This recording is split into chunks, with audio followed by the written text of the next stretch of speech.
இந்த அமைப்பை வைத்து நம்முடைய வைத்தியசாலையின் டெவலப்மெண்ட் தொடர்பாக கலந்துரையாட வந்திருக்கும் வடக்கு மாகாண கௌரவ ஆளுநர் அவர்களையும், வடக்கு மாகாண பிரதம செயலாளர், மன்னார் மாவட்ட செயலாளர், பிரதி பிரதம செயலாளர்கள், எங்களுடைய சுகாதாரத்துறை செயலாளர் மற்றும் மாகாண சுகாதார அமைப்பின் பணிப்பாளர், கன்சல்டன்ட் அனைவரையும் வரவேற்றுக் கொண்டு எங்களுடைய முதல் நிகழ்வாக ஓப்பன் பண்ணி வைக்குமாறு எங்களுடைய கௌரவ ஆளுநர் அவர்களை அன்புடன் அழைக்கின்றோம்.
சமர்ப்பித்து அவருடைய பணிக்குழுவுக்கும் குழாமிற்கும் நன்றியும் அன்பும் கலந்த வரவேற்பையும் இந்த நேரத்திலே தெரிவித்துக் கொள்கிறேன். மனிதநேயம் பொது நிலம் இணைந்து இந்த நேரம் இந்த மன்று தொடங்குவதை நாங்கள் பார்க்கிறோம். இந்த நேரத்திலே நான் கொஞ்சம் டிவியேட் பண்ணி உள்ளதை கொண்டு நல்லது செய்கின்ற இந்த வைத்தியசாலை சமூகத்திற்கு இந்த நேரத்திலே நோயார் பாதுகாப்பு என்ற அந்த ரீதியிலே சிறுவர்களுக்கான விசேட பாதுகாப்புக்காகவும் அதற்காக தேசிய ரீதியில் தங்க விருது வாங்குவது என்பது மன்னார் மாவட்டம் பல காலங்களில் கனவிலும் காணாதது. அதே நேரத்தில் டயாலிசிஸ் இருக்கவே இல்லை இங்கு. அந்த வகையில் அவற்றுக்காக அந்த சிகிச்சைக்காக கிடைக்கப்பட்ட சான்றிதழும் 2024 கர்ப்பிணி தாய்மாரின் பிள்ளை துடிப்பை பார்ப்பதும், மனநல நோயாளிகள் சைக்கியாட்ரிக் டாக்டர் இல்லாதிருந்த போதும் டெலிமெடிசின் என்ற அந்த வழிமுறையில்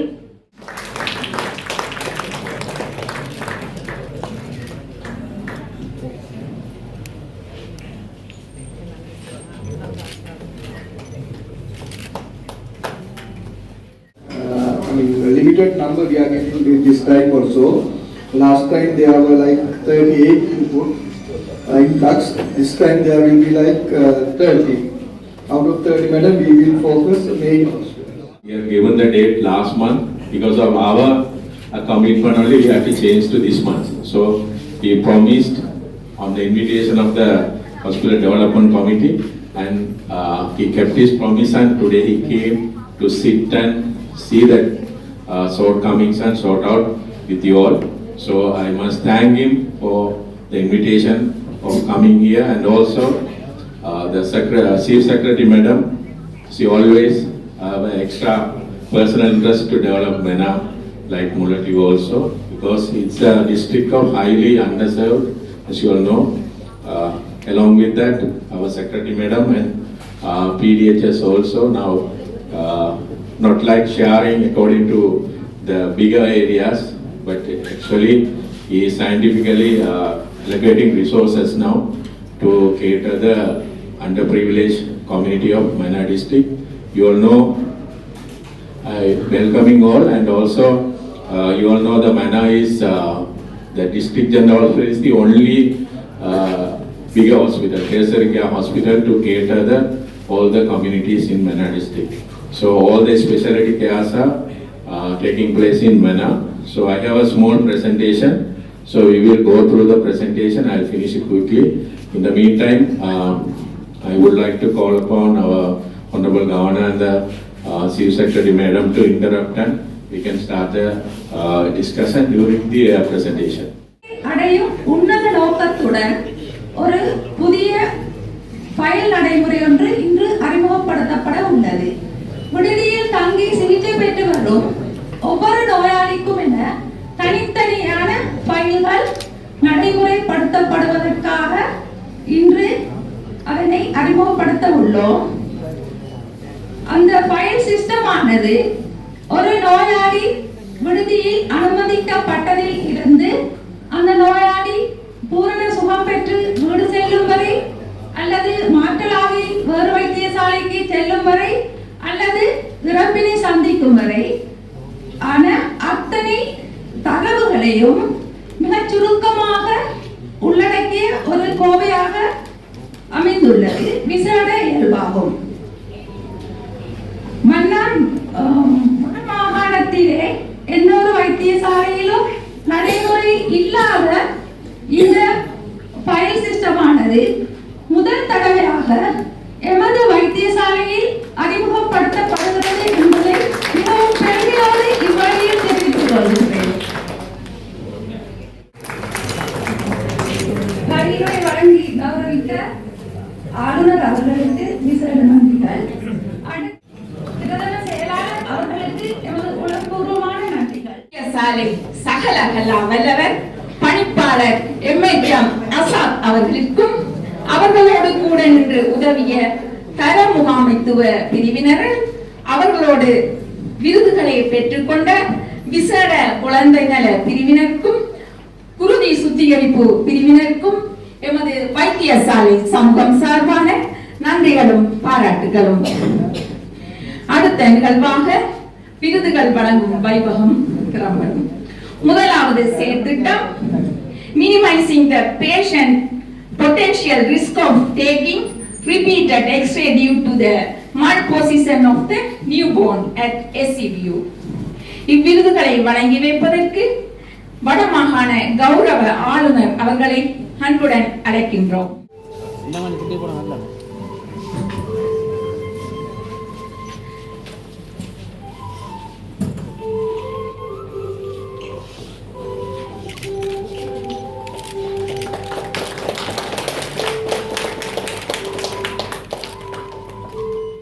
இன்று நானும் பிரதம செயலாளர் மற்ற சுகாதார அமைச்சினுடைய செயலாளர், மாகாண பணிப்பாளர் சுகாதாரம் மற்றும் கட்டிடங்கள் திணைக்களத்தினுடைய மாகாண பணிப்பாளர் மற்றும் அரசாங்க அதிபர் அவர்களுடன் நாங்கள் இந்த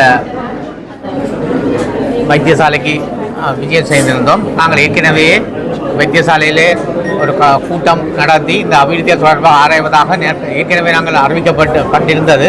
ஆனால் அது துரதிர்ஷ்டவசமாக அன்று நாள் அந்த கூட்டம் வேறொரு காரணங்களால் பிற்போடப்பட்டதன் காரணமாக இன்று நடைபெற்றது. இதில் உண்மையில் பல தேவைப்பாடுகள் இந்த வைத்தியசாலையில் இருக்கின்றன. மிக பெரும்பாலான கட்டிடங்கள் மிக பழமை வாய்ந்தவை மற்றும் வசதிகள் குறைந்ததாக இருக்கின்றன.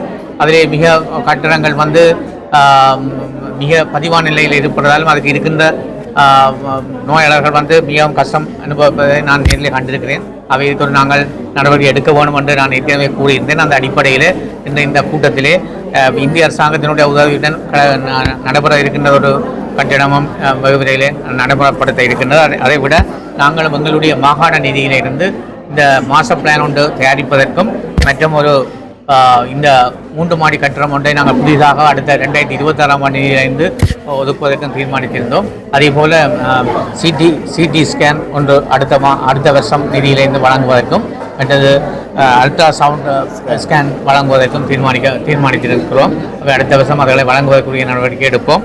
அதை விட மற்றும் சில பிரச்சனைகள் இருக்கின்ற அவர்கள் குவார்ட்டர்ஸ் வசதிகளும் கேட்டுக்கிறார்கள் டாக்டர்ஸுக்கான, அதையே நாங்கள் செய்வதற்குரிய நடவடிக்கைகளை எடுக்கிறோம். மற்றும் சில பிரச்சனைகள் இருக்கின்றன. மேலதிகமான கிளீனிங் வசதி செய்வதற்கும் மற்றது காடர் ஆளணி மீளாய்வு செய்ய வேண்டும் என்றும் கேட்டுக்கொண்டிருக்கிறார்கள். அதையும் செய்வதற்கு நாங்கள் தொடர்ச்சியாக கேட்டுக்கொண்ட அடிப்படையில் ஆல்ரெடி தொடர்பான குழு ஒன்று கொழும்பிலிருந்து வர இருக்கிறது. அவர்கள் வந்தவுடன் இதை ரிவ்யூ செய்வதற்குரிய நடவடிக்கைகளை நாங்கள் நிச்சயமாக எடுப்போம். அது மட்டுமல்ல, இந்த வைத்தியசாலையில் வந்து இன்டர்ன்ஷிப் செய்கிறதுக்குரிய நடவடிக்கைகளையும் எடுக்க வேண்டும் என்று கேட்டிருக்கிறார்கள். அவை நாங்கள் அதையும் தொடர்ந்து பாடுபடுவோம். அவை நாங்கள் இந்த அரசாங்கத்தினுடைய காலத்திலே அவற்றை செய்யலாம் என்று நான் நம்புகிறேன். அவை நாங்கள் தொடர்ச்சியாக இந்த வைத்தியசாலைக்குரிய உதவிகளை தொடர்ச்சியாக செய்வது மட்டுமல்ல, இவர்கள் இங்கே இன்னும் பல தேவைகள் இருக்கின்றன. அவற்றை நாங்கள் வருங்காலத்திலே தொடர்ந்து எங்களுடைய நிதிகளிலேயோ அல்லது வேறு ஏதாவது நிதி கிடைக்கின்ற பட்சத்தில் விரைவாகவோ மற்ற பில்டிங்களையும் கட்டுவதற்குரிய ஏற்பாடுகள் நிச்சயமாக நாங்கள் செய்வதற்கு நாங்கள் உறுதியை தெரிவித்திருக்கிறோம்.